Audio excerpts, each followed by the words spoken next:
পবিত্ৰ ঈদ উল আজহা আৰু আজি বোকাখাটত যি কেন্দ্ৰীয় মছজিদ আছে মছজিদত ইতিমধ্যে নামাজ সম্পন্ন হৈছে। আমি দেখিছোঁ যে এক ভাতৃত্ববোধৰ এক পৰিৱেশ আমি দেখা পাইছোঁ। সকলোৱে সমন্বয় সম্প্ৰীতিৰ এই বাৰ্তা লৈ আজি নামাজ ইতিমধ্যে শেষ হৈছে আৰু ইজনে সিজনক শুভেচ্ছা জ্ঞাপন কৰিছে। আমিও ND24 ফালৰ পৰা সমগ্ৰ ৰাজ্যখনৰে আমি প্ৰতিগৰাকী মুছলমান ৰাইজলৈ আমি ঈদৰ শুভেচ্ছা জনাইছোঁ।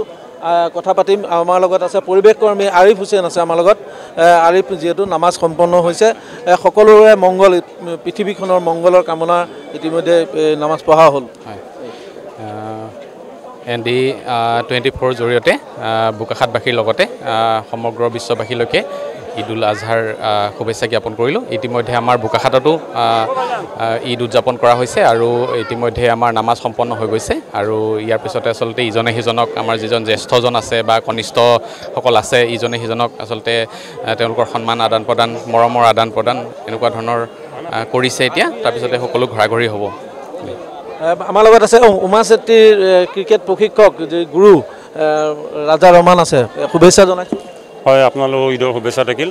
যেনে আজি পবিত্ৰ ঈদ উল জুহা, গতিকে প্ৰতিকূল বতৰকো নেচি দেখিছে ইমান সমাগম হৈছে।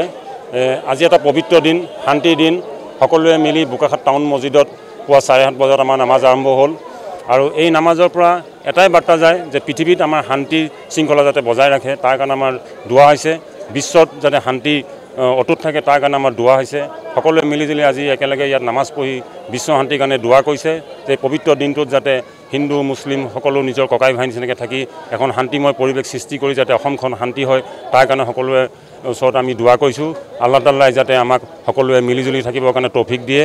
আৰু এই পবিত্ৰ ঈদ উল জুহাৰ দিনাখন মই আপোনালোকৰ চেনেলৰ থ্ৰুদি সমগ্ৰ অসমৰ লগতে বিশ্ববাসীক পবিত্ৰ ঈদ উল জুহাৰ শুভেচ্ছা জ্ঞাপন কৰিছোঁ আৰু লগতে সকলোকে শান্তি শৃংখলা বজাই ৰাখি যাতে ভাতৃত্ববোধেৰে যাতে জীয়াই থাকিব পাৰোঁ তাৰে কামনা কৰিছোঁ।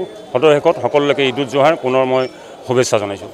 হয়, এনেধৰণে আচলতে ইজনে সিজনক সন্মান যাচিছে আৰু মৰম যাচিছে যাতে সকলোৰে মংগল হয় আৰু প্ৰত্যেক ধৰ্মাৱলম্বী লোকৰ যি ধৰণে প্ৰত্যেকৰ মানৱ জাতিৰ কাৰণে যি ধৰণে পূজা অৰ্চনা কৰা হয়, ইছলাম ধৰ্মৰ লোকসকলেও আজি নামাজৰ জৰিয়তে সকলোৰে মংগল কামনা কৰিছে। বোকাখাটতো এক মাংগলিক পৰিৱেশ, এক পবিত্ৰ পৰিৱেশ দেখা পোৱা গৈছে।